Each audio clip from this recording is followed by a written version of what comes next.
ሰላም ናይ ገሬና ጀሪ ተኸታተልቲ ከመይ ኣለኹም ለይ ብብዘለኹምዎ ሰላምታይ ይምነየልኩም እንኳዕ ለቅዱስ ሚካኤል በዓል እንኳዕ ኣውፅሐኩም ብብዘለኹምዎ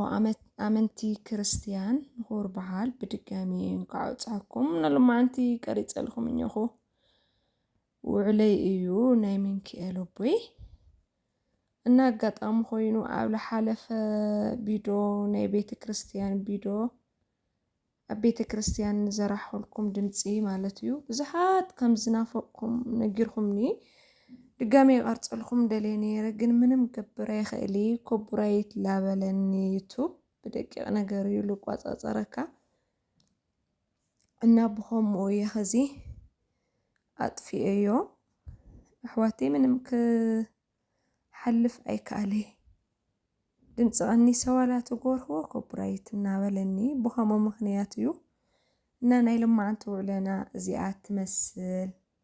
حلاوينا يخون ندق زلنا حواتي بتليا وش تعدي أو دق زلنا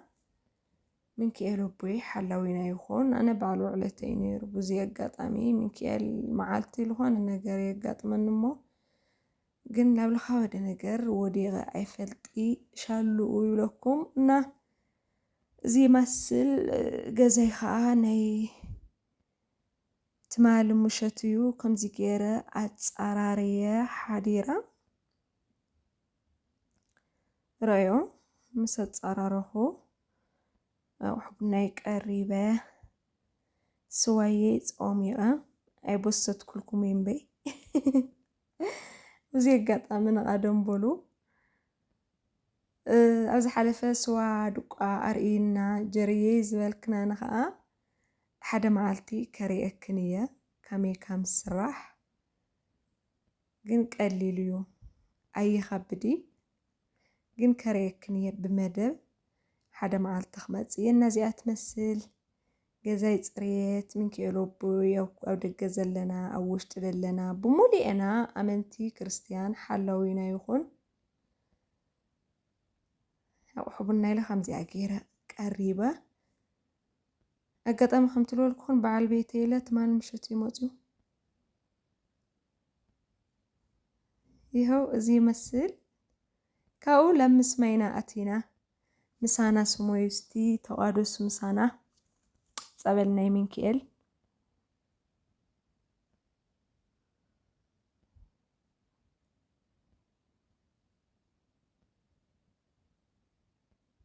انها حنت حفتي زحتتتني حزنا اخملس هلايه يوتيوب سي كسرح يدلي ناتكس بخاميخي تقرصيو بطعمي نصور يلاتني كاو بمقصال خا كاميو اجمامرو مالت قاشا وينكي خويدكم بي بطعم ايو قليل ግን دخل ነገር لغتصرح مجماريا يخبديو نك تصرح تدليخي بتلي او دق زلخن حقاوت اقاما زلكن كتصرحات خلايخن ونت بحق اي سان مفلات ينبي لومي ني قلوت سرح ليكونا بيوتوب زات غشي بطعم ايو بزوح انا بزي قاطامي تخفلت ايخونكي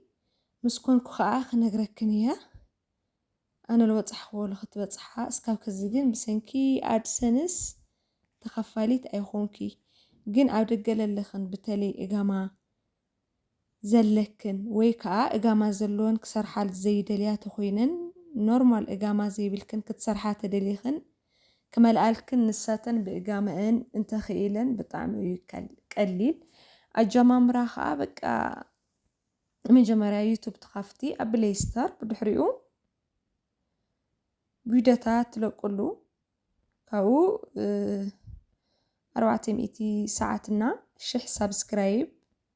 مساعته خا لملا نجرنيو يوتيوب مستقبلكي بزح نجر لملا انيو السو اي تشجري مالتنا كيلاتات سلازلو قرشخي خافيلكي كتموليو تخيلي اخي يوتيوب كن تسفى لي مغرات بطعمي عقل يو لحتت تسفاهي ورد خاخ تسرحني كان بي دقيق نجر بطعم يلتحزل خابك الزخونة دقيق نجر بقى يردكي بطعم يتطن እና በተለይ ኣብ ደገ ዘለኽን ትርፊ ሰዓትክን ስራሕ ኣብ ዝወዳእኽናሉ ትርፊ ሰዓት ተልይኩን ብቻ ማለት እዩ ብዙይ ኣጋጣሚ ለቐደም በላ ቡና ትሪኣ ኣለኽን ለቐደም በሉ ዘይበልኩኹም ንምንታይ ኢኽነ ጓላት ጥራሕ ከምኡ ትብሊ ጀሪ ትብላኒ ኸዓ በቃ ንርኢ ለሚደ ማለት እዩ ከም ልምዲ እዩ ድሓር እዩ ግን ዝርደአኒ ነለቐደም በሉ ቡናና ናሰተና ኢና ናይ ሎማዓንቲ ናይ ሚንኪኤል ኣቦይ ማለት እዩ ምሳና ስተዩ ብምቕፃል ትርፊ ሰዓት ዘለክን ክትሰርሓ ትኽእላ ኢኽን ካብ ናዳ ዓረብ ደሞ ልንእስ ይኾነ ብጣዕሚ እዩ ሓሪፍ ዜዱ ጓል ትግራይ ኢለ ዝኾነ ጊዜ ገሊፃትልክን ነይራ እያ እናዝ ሓፍቲ ኣነ ዝቐርፆ ብኖርማል ካሜራ እየ ዝቐርፆ ወይ ከዓ ትቐርፆ ተደሊኺ ብቲክቶክ ለ ትቐርፆ ትኽእሊ ኢኺ ካብኡ ግን ኣብ ካፕካት ኣቲኺ ንፁር ትገብሮ እየ ትኽእሊ ኢኺ ተዘይተጋግየ ሞ ትቀርፂ ከለኽሲ ሓሳስ ዝኾነ ቪድዮታት ይኽልኪና ከምኡ ክትገብሪ ትኽእሊ ኢኺ ኣብኡ ልፀርኝ እዩ ተድምዮ ትደሊኺ ተድምዮ ትኽእሊ ኢኺ ኤዲት ሊግበር ልስተኻኸል ነገር ኣብኡ ኣስተኻኺልኪ ቪድዮ ትሰቕሊ መቸም ኣብዚ ሕዚ ሳብስክራይብ ግበረለይ ኢልካዮ እኳ ብዙሕ ህዝብና ብዙሕ ይኾነ ልገብርኞ ለይገብርኞዋ ግን ቀፃላይ ቪድዮታት ክትለቂ ከለኺ ናወስኸልኪ ክኸይድ እዩ ናረአኺ እዩ ልዕበ ኣብ ዩቱብ ከመይ ይስራሕ ኣሎ እንታይ ይግበር ኣሎ ናረአኺ ክትዓቢ ትኽእሊ ኢኺ ብቻ ተገዲስኪ ግዜ ተልይኩ ማለት እዩ ኣብ ውሽጢ ዓዲ ተኮይንክ ዝበለፀ ኣብ ደገ ተኮይንክ ለ ምስ ስራሕኺ ለይበለክ ነገር ስራሕኺ ከም ለይበላሸየልኪ ነገር ጌርኪ ክትሰርሒ ትኽእሊ ኢኺ ካብኡ ለይተረድአክ ነገር ክትሓትኒ ትኽእሊ ኢኺ ናይ ሎማዓንቲ ውዕለይ እዚኣ ትመስል ነይራ ቡና ናለ ተቓዲሓ ብዙይ ኣጋጣሚ ቡና ኣነ ኣይደለኹይ ሰብኣየ ከዓ ሓንቲ ብቻ እዩ ልሰቲ ሓንቲ ፍንጃል ንምንታይ ጀሪ ጎደሎ ቀዲሕኽዮ ከይትብላኒ እየ ኢለ እና ንፍቕረይ ብቻ እየ ሓንቲ ፍንጃል ቀዲሐሉ ኣነ ክሰተይ ደለኹ ማለት ጨጎራይ ንሓመንስ ናይ ዶ ይኸውን ኢለ ሓንቲ ብቻ እየ ቀዲሐ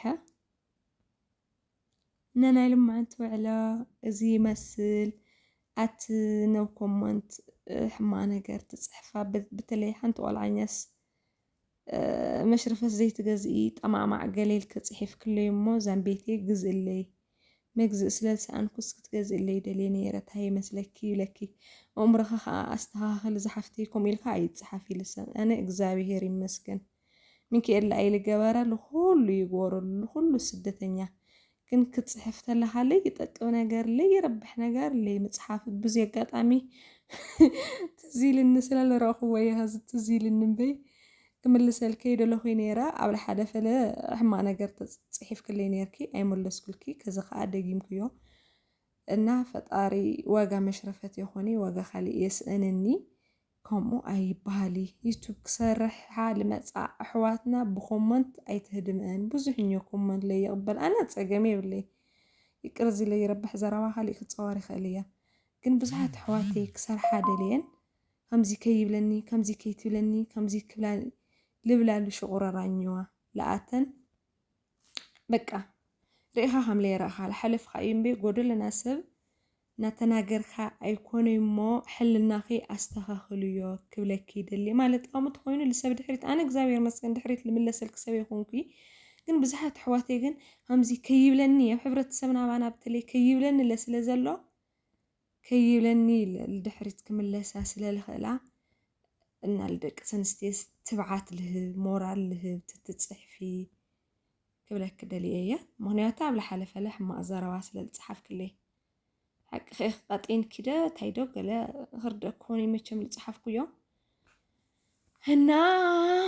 ሕማቕ ተዛሪበ ይቅርታ ግበራለይ ሰብስክራይብ ኣይትረስዓ ናይ ሎማዓንቲ እዚኣ ትመስል ሚንኪኤል ኩለን ኣብ ደገ ዘለና